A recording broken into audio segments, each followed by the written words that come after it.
Hello mga kabayan, good morning, magandang buhay. Welcome po muli sa aking YouTube channel, Analisa Reality Vlog. Kumusta po kayo? Magre-reaction po ako ngayon. Pero bago ko gawin yon ay shoutout po. Maraming salamat doon sa mga nag-subscribe po sa akin from MK Inday Okray. Thank you so much po sa inyo. At yung mga silent viewers, salamat po. Mga nagla-like, nagko-comment, nagsishare, maraming salamat po. Yung mga datihan na riyan na lagi na riyan sa aking comment section, yung mga silent viewers, salamat po sa inyo. At yung aking reaction, ipaparinig ko po sa inyo yung sinabi dito ni Pinuno Ka-Business nung pumunta po doon si Jonathan sa kanila. Kasi ito po yung aking bibigyan ng reaction. Kasi kung makikita nyo sa aking thumbnail, sabi ko doon swerte na, minalas pa. So matutong magpahalaga. So may kinalaman po ito sa trabaho. Yun po. So pakinggan po muna natin to. No. At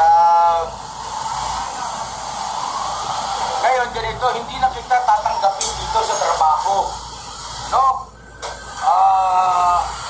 Hindi ko na kaya. Malaki-laki ng basura. Kumbaga sa balikat. Hindi na makaano si Kuya Nisnes. No? Pero, ang may papangako ko naman sa'yo, yung aking buwan-buwan. Ayan. So, bago ko bigyan ng reaction yon, shoutout po sa Ka-Business Family, Ka-Business Official, Papa Dins TV, support po natin, at ang ating mga kaguwangs at ang aking mga kasamahan po mga reactors. So, yun nga, sabi nga dito ni Pinuno Ka-Business, ako mga prinangka na niya si Jonathan na hindi na niya ito tatanggapin sa kanyang trabaho. Kasi ang nangyayari dito kay Jonathan, pag may pera siya, tinatamad. Ang daming dahilan, hindi siya papasok. Tapos, ngayon na alam niyang kailangan niya na naman si Ka-Business, dahil wala siyang pambayad sa bahay, andun siyang bumalik. So, mabuti na lamang at ito nga, diniretso na ni Pinuno na hindi niya talaga ito matatanggap na. Pero, ito may sinabi pa si Pinuno dito. So, kung hindi naman tinanggap ito si Jonathan ni Pinuno na bumalik sa kanyang trabaho, as inang trabaho lang naman niya doon is hindi naman talagang kayod marino. Yung unang gagawin lang naman niya pagdating is maligo, kung ano yung kailangan tulungan, walis-walis, yun lang naman ang kanyang gagawin, pero kinatamaran pa niya yun. So ito po, may sinabi pa si Pinuno. Wait po. Yung aking buwan-buwan na suporta sa bigas, no, 25 kilos, at saka yung groceries na hindi puro noodles. Sa pagkakataong ito, may kasama dilata. So, ayun, medyo hirap ang sitwasyon ng Kuya Ka-Business ngayon dahil nung una maliit yung sahod ko sa YouTube ngayon bumaba, malaki yung binaba, tapos kalahati Jake papa ka na ngayon papa na review. So yun po. So kung hindi man na tinanggap ni Pinuno si Jonathan para bumalik sa kanyang trabaho, ay sinabi naman ni Pinuno Ka-Business na mayroon silang monthly na 25 kilos bigas, tapos yung grocery na may kasama ng sardinas. Ulit kasi ni Jonathan. So ito, bakit ko ito binigyan ng reaction kasi mga kabayan, hindi lang to para kay Jonathan. Ang sa akin natuto tayong magpahalaga. Kung halimbawa meron tayong nakakakuha tayo ng isang blessing, isang oportunidad na makapagtrabaho, pahalagahan talaga natin ito. Hindi yung tinitake for granted lang natin na kung kailan mo siya kailangan, nandoon ka. Pag hindi mo kailangan, wala ka. Kasi kung tutuusin nga ito si Jonathan, nakakaalis naman siya naiiwan niya si Nanay Marita. Diba? Umiikot nga siya doon sa mga vlogger na tumutulong sa kanya. So bakit sa pag-duty niya, hindi niya magampanan. Lagi pang ang half day. So mabuti na ito ngayon na hindi na siya pabalik-balik doon kay Ka-Business, makafocus na siya sa nanay niya. At mga ganitong mga sitwasyon, alam naman natin na may mga dahilan lahat at hindi naman tayo pababayaan ng ating Panginoon. Katulad nito kay Jonathan, kung nawala man siya ng trabaho, meron pa rin mga taong tutulong sa kanya. Hindi siya pababayaan. At saka, andyan na yung mga nagbablog sa kanya, di mag-focus na lang sila doon kay Jonathan. Ayun ba? So, kayang-kaya nila yun yung rent ng bahay na pinoproblema ni Jonathan. Kaya nila yun. So, ito ng mga kabayan, sana yung nangyari ngayon kay Jonathan, maging isa din tong eye-opener para sa ating lahat. Na tayong mga kababayan, kung meron man dyan, halimbawa, meron na kayong nakuhang trabaho, huwag katamaran kasi mahirap talagang mag-apply ng trabaho. Katulad nito sa kanila, wala nga mga papeles na mga kailangan. Areglado ang sweldo. Sigurado, meron sa katapusan, may matatanggap sila. Pero syempre, pag sa labas na sa mga kumpanya, kasi iba-iba, may mga patakaran din naman kasi. Kaya ito lang kay Jonathan, sana meron siya natutunan. Kasi ito naman sinabi dito pansamantala lang naman yun. Alam naman natin na darating din yung time na pag okay na si Pinuno at kung talagang wala nang mapuntahan si Jonathan, hindi naman yan pababayaan nila ka-business. Ngayon na meron namang humahawak kay Jonathan, okay na yun. Kampante na yun si Pinuno at hindi rin naman niya pababayaan, bibigyan pa rin naman ng suporta. Hindi na pera, kundi yung bigas na lang. Sana naman pag dumating yung time na yun, Jonathan, pag binigyan ka ng bigas, huwag mong ibenta. Kasi katulad ng dati, pag maraming bigas, ibinibenta ni Jonathan. Ang bilis maubos.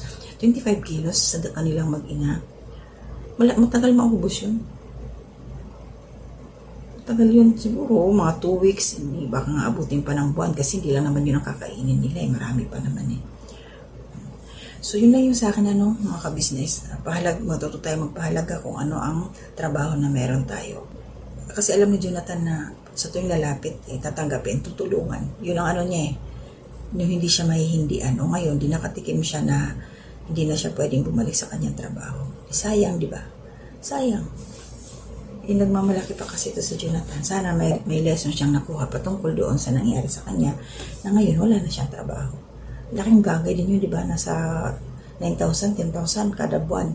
Kung nagsipag lang sana to si Jonathan, hindi naman siya bibitawan ka-business ng ganun. Kaya lang, wala. So yun po mga ka-business naming minamahal, nandito na po ang mga bagong produkto na ini-endorso ng ka-business family. Ngayon po mga ka-business, meron po tayong mga bagong product na inilo-launch. No, ito po yung ating gagamit sa pang-araw-araw na buhay natin sa car and motor na accessories. Oh, wow. Ayan, meron po tayong tire block, meron din po tayong magic gatas mga ka-business. Ito po yung pampakintab. At meron din tayong pampabango ng sa helmet. No po. And pwede nyo pong i-check yung ating mga produktong ito sa ating official website ng kabusinessofficial.com. Lahat po ito ginagamit ng ka-business family at yun, karentesadong epektibo ka-business.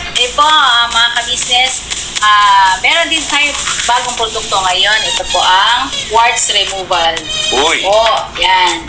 At saka meron din po siyang cream. Effective din po yung mga ka-business. Konting patak nyo lang po. Antayin nyo lang siyang matuyo at siguradong warts removal agad. Wow! At meron din po tayo hair grower. Ito po yung pang-patubo ng buhok. Sa mga nagkakaroon po ng hair loss, try niyo po mga ka-business, subukan ang ating hair grower. At meron din po tayong panibagong coffee. Ito po ang ating insulin coffee. Para po ito sa mga diabetic na person. Yan. Insulin green coffee with ampalaya, turmeric, mangosteen, agaricus, mushroom, moringa, lemongrass, clean coffee bean, and non-dairy creamer. At meron din po siyang stevia mga ka-business. Super effective din po itong mga ka-business sa mga diabetic po. Pangbawas din po ito sa mga cholesterol. Kaya please po, mga ka-business, try nyo po insulin green coffee. Alright, at syempre naman po mga ka-business namin minamahal, huwag natin kalimutan ang vitamin C ng ka-business family. Shell C Plus, pagka meron ka nito siguradong protect todo.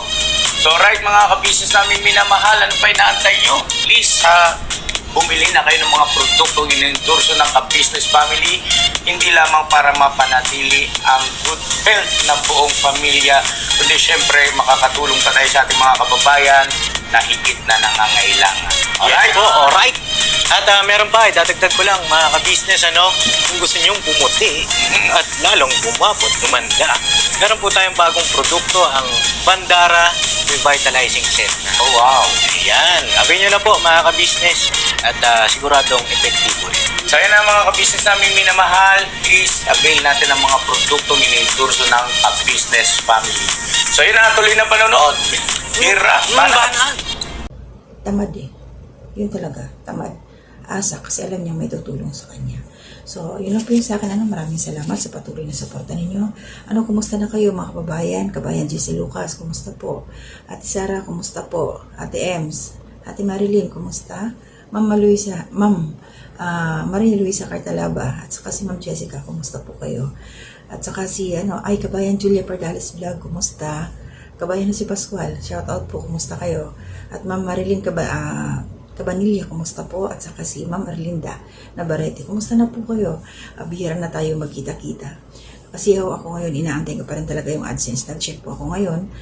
September 10 po ang due date ko para sa pangatlong request.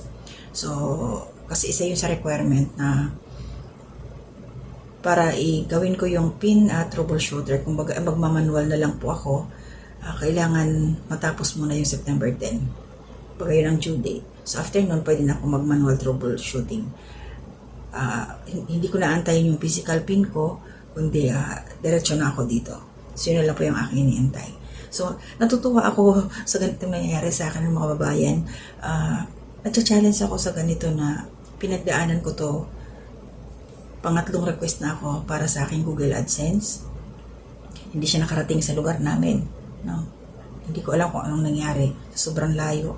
Baka mamaya yung tinatapon na lang kasi bato siguro wala naman itong gamit. Alam nilang Google AdSense PIN lang yun siguro.